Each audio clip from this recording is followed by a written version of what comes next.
ఇప్పుడు జగన్ గారి పరిపాలన ఎలా ఉందండి? 4 ఏళ్ళు చూసారు కదా.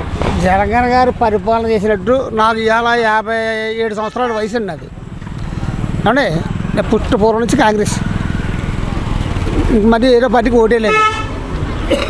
వాళ్ళ నాన్నగారి కేసం, అంతకుముందు వాళ్ళ కేసం, అదంతా వేరే విషయం. నేను చూసిన సీఎంలోకి నేను ఒక 5-6 సీఎంలు చూశాను. నాయకులు నేర్మల్లి జనార్దన్ రెడ్డి, కోట్ల విజయభాస్కర్ రెడ్డి, లాస్ట్ కిరణ్ కుమార్ రెడ్డి, రోసయ్య, తక్కువ చేసినాడు కూడా. వీళ్ళందరూ చూశాను. చంద్రబాబు నాయుడు గారు చేసింది చూసామండి, ఎన్టీ రామారావు చేసింది చూసామండి. వీళ్ళందరికంటే కూడా ఈయన బెస్ట్గా చేస్తున్నాడని నా అభిప్రాయం. 1, 2 అంటే ఎవరో పేలాపలు పేలుతున్నారు ఏంటి మామూలుగా ఇతర పార్టీ వాళ్ళు. మేము కాపులు, మా పార్టీకి ఒక నాయకుడు ఉన్నాడు పవన్ కళ్యాణ్. అతను శుద్ధ శుద్ధిగా ఉంటే అతనికి మేము సపోర్ట్ చేద్దాం.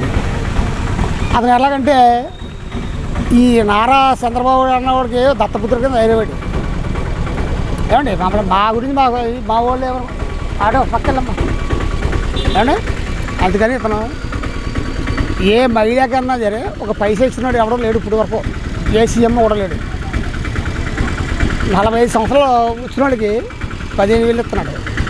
అంతకుముందు డోకరా 20 లక్షలు తెచ్చుకున్నా, 30 లక్షలు తెచ్చుకున్నా, 30 లక్షలు తెచ్చుకున్నా వాళ్ళకే డోకరా మాఫీ చేశాడు. ఏమండి రైతుకి ఏ రైతు కష్టాల్లో లేడు. ఇవాళ రైతు అప్పుడు ఆ గవర్నమెంట్ చూసుకుంటే అండి రైతులు వేల మీద లక్షల మీద ఉన్నారు. అంటే టీడీపీ గవర్నమెంట్లో వేల మీద లక్షల మీద. ఇప్పుడు కౌంట్ చేయమనండి. ఇప్పుడు ఈ పరిపాలనలో ఈ 4 సంవత్సరాల నుంచి చచ్చిపోయిన ఎంతమంది చూడమండి. దీన్ని క్యాల్కులేట్ చేసి చూడమనండి. అప్పుడు ఎంతమంది ఉన్నారు తెచ్చిపోతారు. ఇద్దరు పరిపాలన మధ్య ఏం గమనించారు? దీనికి సూపర్ పరిపాలన చెప్తున్నానండి నేను.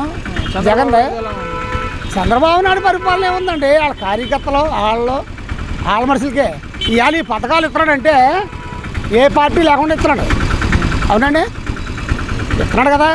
ఇల్లు ఇవ్వనివ్వండి, ఆ అమ్మఒడి ఇవ్వనివ్వండి, కాపు నేస్తం ఇవ్వనివ్వండి, ఇవన్నీ పార్టీ అన్నది చూస్తున్నాడా? లేదు కదా. ఎవరికి చూడకుండా కదా ఇస్తున్నాడు. జగన్ గారు పెట్టిన పథకాల సంగతి అన్ని పిచ్చి పథకాలు అంటున్నారు. పిచ్చి నాకొడుకులండి వాళ్ళు, పిచ్చి నాకొడుకులండి. జగన్ గారి పథకాలు పిచ్చి పథకాలు అన్నా పూగునా కూడా బూత్ మాట్లాడుతున్నాను కాదు. పిచ్చి నాకొడుకులు ఆడిచ్చేస్తుంటే పిచ్చి ఈ ఎదగపోయి ఆడిస్తుంటే పిచ్చి పథకాలు అయ్యే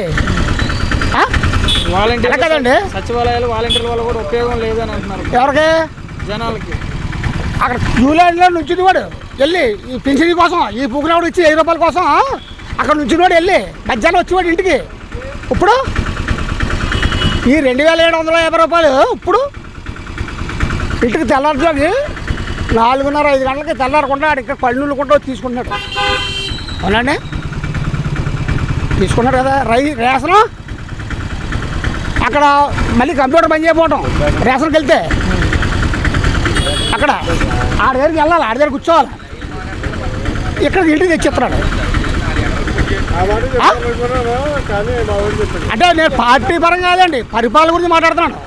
ఆడ పార్టీ ఆడు చెప్పుకుంటాడు గొప్పడు, ఈ పార్టీ ఇటు చెప్పుకుంటాడు. పరిపాలన విధానం గురించి చెప్తాను. మీకు అర్థమైందండి. జగన్ గారు వచ్చాక 20 ఏళ్ళు వెనక్కి వెళ్ళిపోయింది ఆంధ్రప్రదేశ్ అంటున్నారు. 20 ఏళ్ళు వెనక్కి వెళ్ళిపోయిందండి. ఆ పూగలు కూడా 30 ఏళ్ళు ముందుకెళ్ళి చూడమనండి అన్నావాడిని. ఆ అన్నాలు అంజేవాడిని 30 ఏళ్ళు ముందుకెళ్ళి చూడమనండి. జగన్ గారు వచ్చి 4 ఏళ్ళని ఇప్పుడు రాజధాని ఏది ఫిక్స్ అవ్వలేదని ఎందుకు ఆడు ఎందుకు చెప్తాడు? ఆ పూగునే కొడుకు ఇచ్చేసి రాజధాని కాంగ్రెస్ వాళ్ళు కలిపి టీడీపీ వాళ్ళు కలిపి ఇచ్చేసి ఈడేం చెప్తాడండి. ఇప్పుడు అమరావతి కాదంటున్నారు, వైజాగ్ కాదంటున్నారు, ఇప్పుడు కర్నూలు కాదంటున్నారు. ఇప్పుడు వైజాగ్ ఏదే అని, రాజధాని ఏదని అడుగుతున్నారు జగన్ గారిని. ఎవరండి? ప్రతిపక్షాలు అడుగుతున్నారు. ఏమని? రాజధాని ఏది ఆంధ్రప్రదేశ్కి ఏం చెప్పాడు జగన్? ఏం చెప్పాడండి? 3 రాజధానులు చెప్పాడు.